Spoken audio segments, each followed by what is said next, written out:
And if you want to see more about that, go to ssristories.net. You can see that everywhere. All right, we're going to be right back. When we return, we're going to have Dana Gottesfeld on with us. Welcome back. We're going to be talking to the wife of Marty Gottesfeld. He's being held in a communications management unit, a CMU. Do you know what that is? We're going to tell you a little bit about that. You should be very concerned about that. You know, as Americans, we're supposed to have the right to free speech. That's being taken away from us everywhere. But that right also applies to prisoners. Yes, prisoners still have a right to free speech, especially prisoners, because we have a Justice Department that has been caught over and over again rigging trials, hiding exculpatory evidence. In other words, evidence that would show that you were innocent of a crime. And they have targeted people for political purposes. Marty is a whistleblower.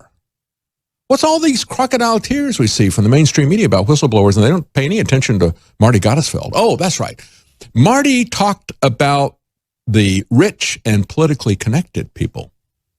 And that's what got him in trouble because, you know, those people can't commit crimes. If they commit crimes, it's just a little indiscretion and we don't pay any attention to it. But if you expose that, that's a very dangerous thing. And what he did was he exposed the crimes of a very politically connected hospital, Boston's Children's Hospital, connected to Harvard and connected to a lot of very powerful politicians. It was a case of medical kidnapping, and we've talked about this many times. Marty is now serving hard time. You know, we have that double standard I talked about earlier in the program. You know, the police officer, Amber Geiger, walks into what she thinks is her apartment, sees a black man in her apartment, and he's sitting there eating cereal or something at the table, and she shoots and kills him. She gets 10 years. And of course, that's going to be a very light sentence. She'll get off pretty early. But then at the same time, just a few miles away, another case, a man who is being tied down against his will to have a forced blood draw. He's on the gurney. He's handcuffed, strapped on the gurney. He's kicking around with his bare feet, and he kicks one of the police officers in the head. He gets 99 years. Yeah, that type of justice system is what we're talking about. And there's a lot of people in jail, like Marty, a whistleblower who does not deserve to be there, and he does deserve to speak out against this corruption. But that's what the CMU is all about. So I wanted to have his wife on, Dana Gottesfeld, and I wanted to talk about what is going on with the Communications Management Unit because they don't want to talk about the fact that such a thing exists here in the United States. You got people like Schaefer Cox put in one of these as well. We need to pay attention to what's happening to these people. When you look at what's going on with President Trump, do you think that if they can do that kind of, President Trump says, wait a minute, I've got a right to due process. I've got a right to confront the people, my accusers and so forth. And they say, shut up to the president. You think they're going to give you a fair trial or your neighbor? And if they can do this to your neighbor, they will do it to you eventually. So joining us now is Dana Gottesfeld. Thank you for joining us, Dana. Hi, David. Great to see you. How you doing? Hi, doing good. How are you doing? And how is Marty doing? That's what we wanted to get an update on. I actually haven't heard from Marty in 5 months and 1 week. Wow. They cut off all of his communications. They're holding him totally incommunicado from friends, family, supporters, media. The only way I've been able to follow what's going on with him is his docket in the Southern District of New York suing the former acting director of the BOP, Hugh Hurwitz, and some officials from MCC New York. So it's the Bureau of Prisons, the BOP, the Bureau of Prisons. So you've seen these filings. That's the only thing that you can get from your husband. They have the Communications Management Unit is there to basically seal off any communications from prisoners there. And it looks like they're doing a good job doing that. But he's filed some complaints about what's going on in the prison. Tell us a little bit about what you've learned from the filings since you haven't been able to talk to your husband for many months. Yeah, just recently, just this past week or two, he filed a notice of a letter he sent to Senator Schumer, who inquired with the Bureau of Prisons on his behalf. And he takes the opportunity to talk about what's happening in the CMU, how they're built and how they are expensed to taxpayers as a place to, concentrate and house terrorists. But in reality, they don't serve their purpose, which is to monitor and, work with these people. Instead, it ends up to turn into a breeding ground when you put a lot of terrorists in close contact with each other, and you bring in other people who are just politically inconvenient and may be susceptible or not have crime, like hard crimes that would make them, be able to fight against radical Islamists and just stay out of their way. And it's creating a real cesspool.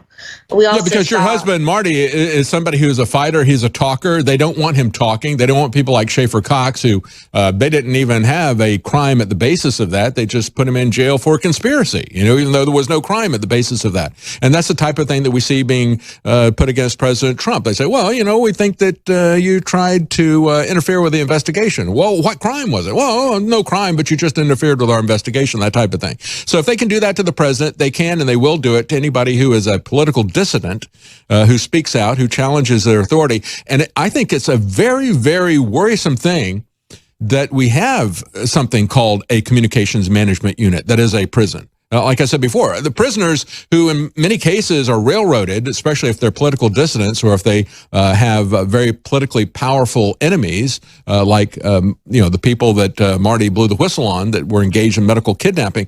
If you have powerful political enemies and they can get you put in jail and then they can get you gagged, that is a horrible situation. The public needs to know about that. Tell us a little bit about what's going on there, though, because they bring in Islamic jihadis. And they say, well, we got to keep the Islamic jihadis in these prisons, and so then and that's kind of their cover. Then they put the people like Marty Gottesfeld and Schaefer Cox in that same prison so they can keep their political dissidents quiet. But tell us what Marty is talking about in terms of the violence that's going on in the CMU.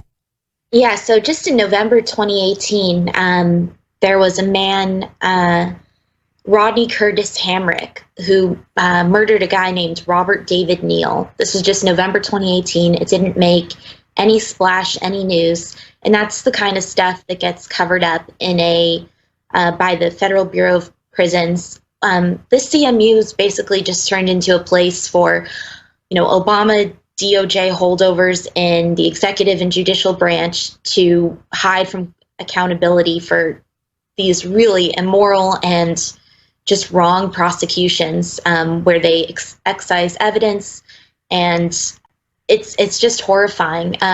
This is also the prison where American jihadi John Walker Lind got out of, and people need to be hearing about the kinds of things that his associates are doing in that prison.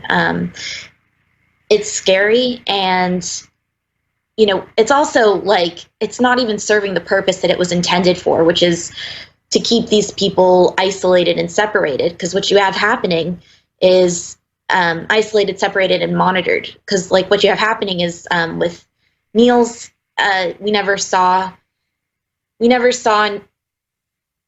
any kind of relief regarding the cover-up the BOP did of his crime. And likewise, like with Epstein at MCC New York, there was cameras on his cell the whole time, and the footage mysteriously goes missing. Yeah. Like these people aren't even doing what they're supposed to be doing. That's right. So yeah, they want to keep these people there. They want to keep them incommunicado because they don't want them radicalizing other people. And yet they are radicalizing the people inside the prison. They're not being monitored, as we saw with Jeffrey Epstein. I mean, whatever happened to Jeffrey Epstein, we will never know because they had all the cameras turned off and nobody monitoring him and so forth, right? Yeah, Marty spent time in those cells as Jeffrey Epstein. Jeffrey Epstein's first roommate or cellmate was Marty's, someone Marty became acquainted with.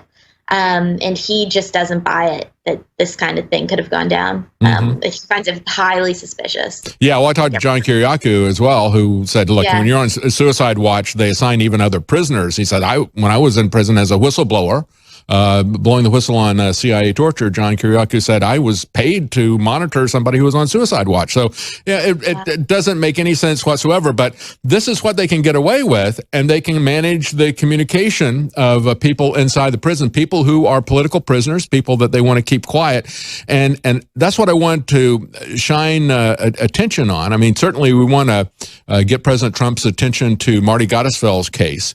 He shouldn't even be in prison. And yet he is in prison and he is being kept incommunicado. And I think most Americans don't realize what happened to Marty Gottesfeld. But even beyond that, they don't realize that we have prisons that they put people in to monitor their communication that are designed to shut up political dissidents or people who will blow the whistle on powerful people. I think it's an amazing story. I wish we had more time, but we're just about out of time. Thank you so much for joining us, Dana Gottesfeld. Tell us, is there a website where people can get more information about Marty? Yeah, freemartygee.com, and we're also on Facebook. And all right, good. Twitter. And folks, we are under a communications management decree by big tech and DARPA and others. If you want to support us, if you want to keep free speech alive, go to InfoWarsStore.com.